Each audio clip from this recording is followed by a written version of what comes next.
Hello again, and welcome back to week 29 of year 3 of the Religious Education Initiative. This is day 2. We're continuing to read this sermon on prayer from St. Theophan the Recluse.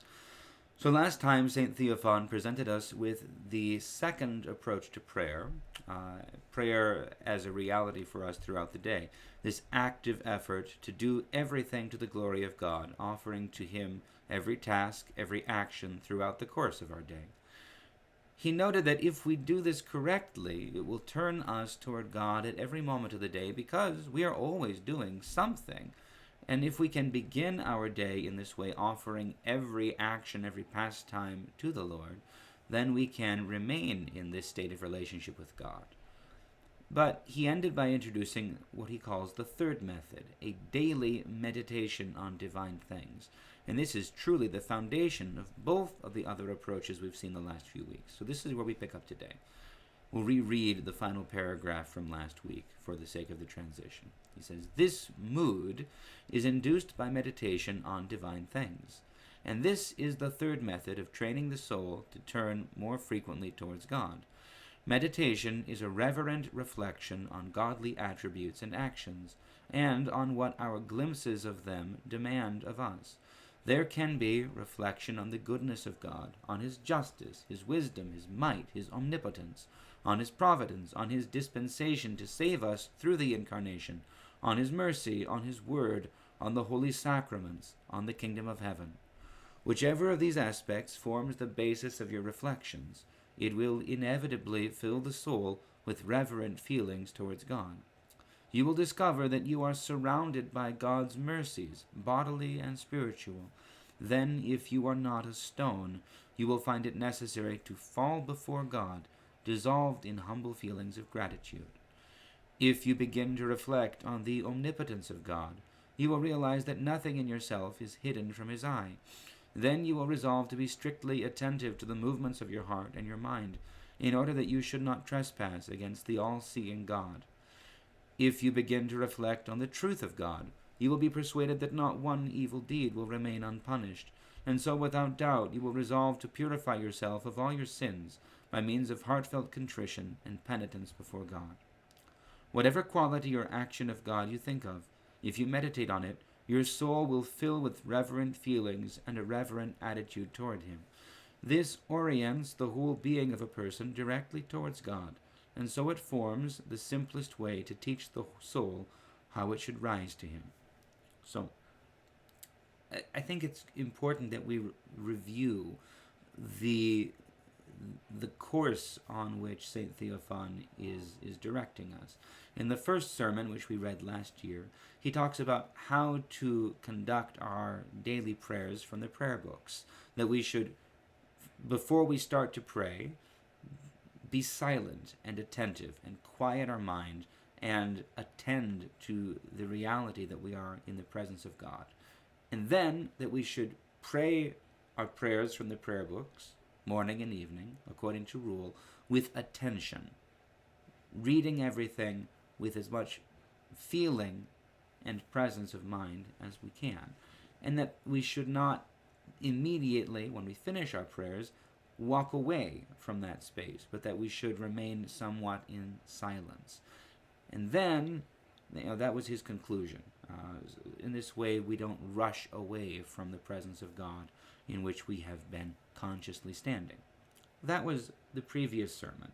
But if we think of that approach, to prepare for prayer with silence and attention, to pray the written prayers with attention, and then to return to silent reflection, to remain in that space for a period of time. Then we come to this statement that we should seek to remain in the presence of God, even as we leave our prayers, even as we leave our, the morning prayers behind as we go about the rest of our actions. And he gives us three things. He says, first of all, we should continue to pray verbally, offering every pastime, every action to God, asking for His help, and doing that with as much feeling as we can. And then he says, but to support that, we really need to in a holistic way, recognize and accept and confess and submit our every action to the glory of God, so that we no longer believe that our life belongs to us, but instead we offer every action to God. And this will help us, he says, also to not do things that are unworthy of God's presence.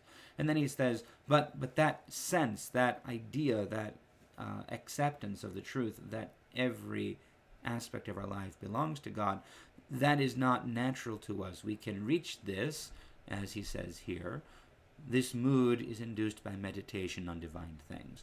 And finally, then, he is effectively telling us how we should spend that little period of silence after we finish our written prayers, that we should use that to meditate, to reflect, to focus our attention on some attribute of God, so that we use that silence as a transition from our rule of prayer to the rest of the day.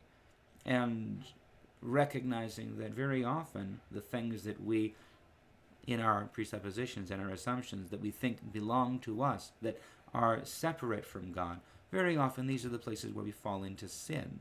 This is why in this passage he talks about how, reflecting on the omnipotence or the omniscience of God, that he is in control of everything, that he is master of all, and that he sees all. This will help us to remember that nothing in us is actually hidden, nothing in us is actually separated from God, and we will be attentive to it. If we reflect on the truth of God, we will understand that God cannot be untrue to himself, and that if we separate ourselves from him, there is no space, no room for us with him, and therefore we will purify ourselves, we will lay aside the temptations that we so easily fall into, and so on and so forth. So it is valuable, I think, to reflect on some of the other attributes, the other qualities, the other actions of God that are relevant, that connect to us, and maybe even have some of these prepared. Next week, St. Theophan will give us further suggestions, but it is a good thing for us to think on and reflect on ourselves, that he is providing us with a method, a structure of prayer, so that we don't pray in vain, so we don't just read words and our mind wanders. And also we have to recognize that for our mind not to wander, we have to actually choose this. We have to actually engage in it. We have to actually lay aside our preference to have the rest of our life independent of God's presence, belonging to us. We need to actually be willing to give it to God. And this is sometimes a sticking point for us as human beings. Anyway, that's enough for today.